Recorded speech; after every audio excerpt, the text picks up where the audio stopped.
അസ്സലാമു അലൈക്കും. അൽഹംദുലില്ലാഹി റബ്ബിൽ ആലമീൻ. ഇന്നത്തെ വീഡിയോയിൽ പറയാൻ പോകുന്നത് 5 നേരത്തെ നിസ്കാര ശേഷം നമ്മൾ പതിവാക്കേണ്ട സൂറത്തുകളെ കുറിച്ചാണ്.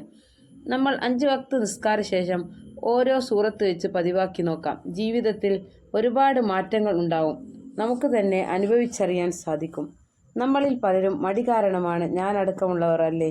പിന്നെ ചിലപ്പോൾ രാത്രി എല്ലാത്തിനും കൂടി സമയമുണ്ടാവില്ല, മക്കളെ പഠിപ്പിക്കാനുണ്ടാവും, അങ്ങനെ ഓരോ തിരക്കുള്ളവരാവും.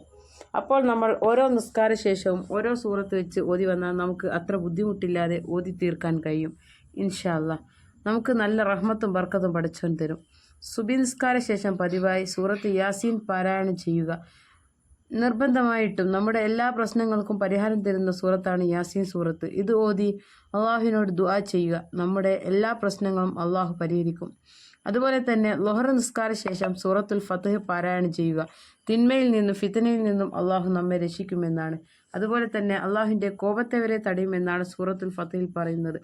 നമ്മുടെ ഹലാലായ എന്തെങ്കിലും മുറാദ് ഉണ്ടെങ്കിൽ ഇത് നിയ്യത്ത് വെച്ച് ഈ സൂറത്ത് ഓതി നോക്കൂ, ഇൻഷാ അള്ളാഹ് നടക്കും. അസർ നിസ്കാര ശേഷം സൂറത്തുൽ നബ് പാരായണം ചെയ്യുക. സൂറത്തുൽ നബ് പാരായണം ചെയ്യുന്നത് മൂലം അള്ളാഹു നിങ്ങൾക്ക് അറിവും ജ്ഞാനവും നൽകും. എല്ലാ കാര്യത്തിലും നമ്മുടെ മക്കൾക്കായാലും അറിവ് അള്ളാഹു വർദ്ധിപ്പിച്ചു തരും. നിസ്കാര ശേഷം സൂറത്തുൽ വാഖിയ ഓതുക.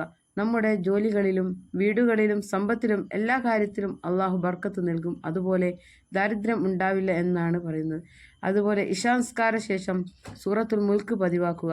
ഖബർ ശിക്ഷയിൽ നിന്നും പഠിച്ചാൽ നമുക്ക് ഇളവ് ലഭിക്കും. നബി സല്ലല്ലാഹു അലൈഹി വസല്ലം ഇങ്ങനെ പറഞ്ഞു, ഖുർആനിൽ ഒരു സൂറത്തുണ്ട്, അത് 30 ആയത്തേയുള്ളൂ. അത് പതിവാക്കുന്നവരുടെ പാപങ്ങൾ പൊറുക്കപ്പെടുന്നത് വരെ അള്ളാഹുവിനോട് അത്